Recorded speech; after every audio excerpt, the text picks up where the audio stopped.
Hello दोस्तों, आज मैं आप सबके साथ social context of democratic decentralization का दूसरा भाग चर्चा करने वाला हूँ, जो कि सेकंड पार्ट है। जो सेकंड पार्ट मैं आज आपके लोगों के साथ शेयर करने वाला हूँ। तो आइए चर्चा की ओर आगे बढ़ते हैं। तो कल तो हमने पहला पार्ट चर्चा किया था, तो आज हम सेकंड पार्ट चर्चा करेंगे। तो शुरू करते हैं। Democratic social order, this would affect what is referred in sociology as social construction. Hence, there shall be Gram Sabha in each village level, exercising such powers and performing such functions at the village level, as the legislature of a state may provide by law. The idea is to impart people voice in governance related matters at the local levels in a form that is akin to direct democracy, as has not been attempted until now. The attempt at democratic decentralization marks paradigm shift from passive to an active democracy, where people participate in active and articulate their concerns on a day-to-day basis, rather than express choice once in 5 years and thereafter remain dormant till the next state or central election beckoned. Hitherto, large masses of the people who reside in the village had been left unaffected by the fruits of democracy for the simple reason that accountability and responsiveness of administration and the political masters could not be enforced at the local level, where most of the development effort and fruits are concentrated. This night neglected the planned effort, since targets remain unmet largely due to ineffective implementation of development policies and fraudulent practices on the part of government functionaries that went unreported and unscrutinized. Physical proximity would lay open officials to public scrutiny, both by lay people who are more likely to know and thus question wrong or willful omissions on the part of government officials and claim their right in schemes, and by the voluntary organization that have been active in the countryside in the recent past.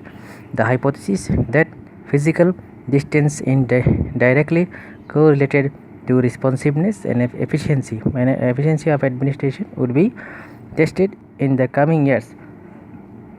The idea distinctly drawn upon the ideal Swaraj or self-governance, in that the attempt is empower sovereign people to take the lead in matters that concern them, so that they are effectively addressed, rather than rely on a distant government, be it the state government or the central, that neither has the time and elegantly inclination to inquire into their everyday concern, more so in the present era of globalization and liberalization, where the yearly budget allocation suggests distinct shift in emphasis from the rural development to commercial concern.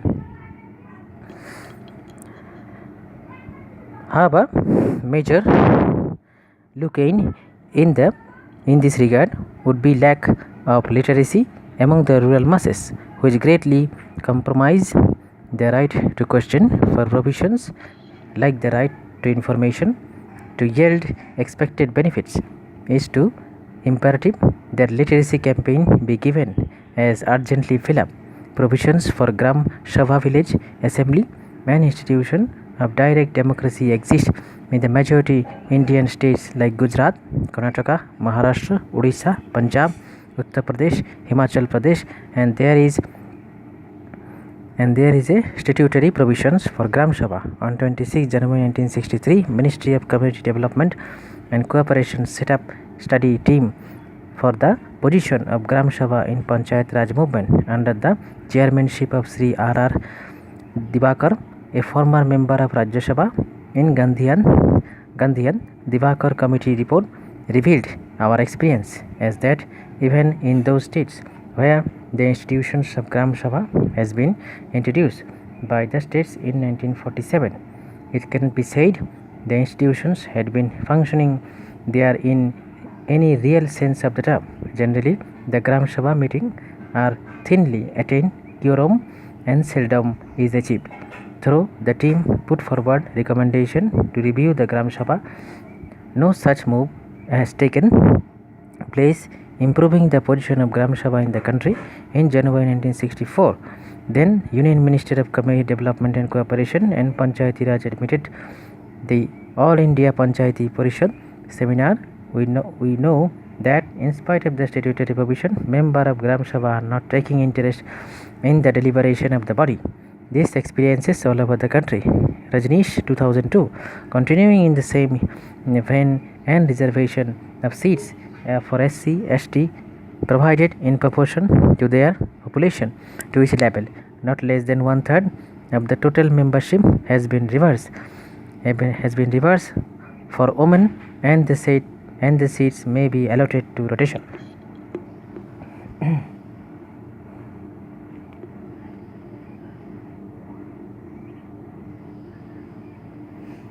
Different in constituencies, in my panchayat, similar reservations have been made in respect of the office of the chairman also. This is direct intervention in the social order through the constitutional guarantee of equal opportunity, since democratic institution superimposed on a traditionally feudal social order would work contrarily and empower rich and the enable selections of society. Desired occasional social construction would only expectedly and predictably be gradual process. It has been realized that there is a need of empowering the people, especially the disadvantaged section of society. Participation has a goal which community and commonly shares. This common sharing makes the members of the community come together to take collective action to achieve the common goal. The goal sets up the parameters and defines main different situations which the participation are. The roles different participants reform and perform depend upon their capacity and capability, like skills, technical knowledge, formal position, education, control over funds, and connection with those in power. Weaker section of the society have also been given an opportunity to get elected to the post of the Adhyaksha and Upadhyaksha. If this provision were not made in act, the disadvantaged group would have been reduced, many members having great say in the decision-making process. There should not be merry participation, but empowerment should be entrusted to poor people. Arvind K. Sharma rightly mentioned this reprisal and attributed the poverty not just to violently in questions and distribution of wealth and resources, but equally to an oppressive system and governance in which power was unequally distributed. This was asserted and prevented the majority from the participating in the political process, and therefore this majority has been opportunity to influence the decision which affect them. The silent majority remains subject of development, not is just Sharma 1996 experiments with the local government had ended the chaos and bankruptcy. Decentralized structures and administration only act a more effective tool for centralizing the power, and there are of the best regional and district committees in which government officials make decisions while the local representatives sit silent. Village council where the local people participate but have resources allocated. Bhargav and Raphael. The social hierarchy makes powerful participation active and other passive. The effect of participation in favor of those have the power to make the decision for others. The poor groups are generally the most affected by the development process, are last endowed, the least powerful. The poor automatically excluded from the participation process. Decision making is the first step in the development process.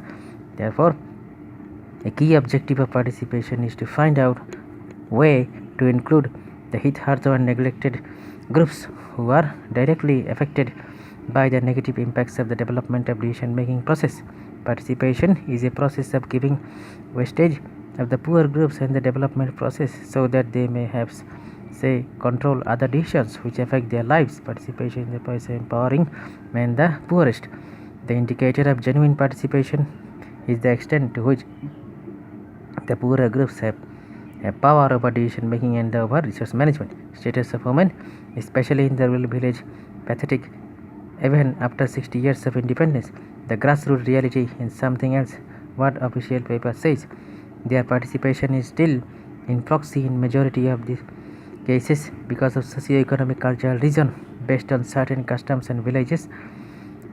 Apart from the voting in the election, 80% of the women do not have any experiences of active politics. They have contested mainly to satisfy the urges, commands of their family members or local leaders.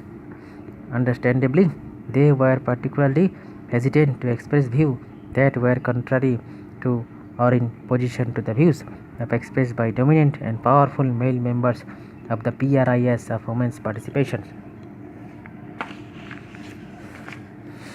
In the political process of development is crucial importance from the consideration of the both equity and development. India has also heralded a new millennium by the following year 2001, year of women's empowerment. Nearly the 7 lakh women occupy the position as members of the chairperson of the grassroots democratic institutions in India following the reservation clause 73 and 74 amendment providing the 1/3 seat of district talk and village municipal level for women in public life, and large members have come forward to tackle the challenge of leadership at all levels of panchayats. In fact, right from the days of the freedom movement, Indian women have been consistently encouraged to take part in the active politics, but due to the excited political millennium resulting from increasing the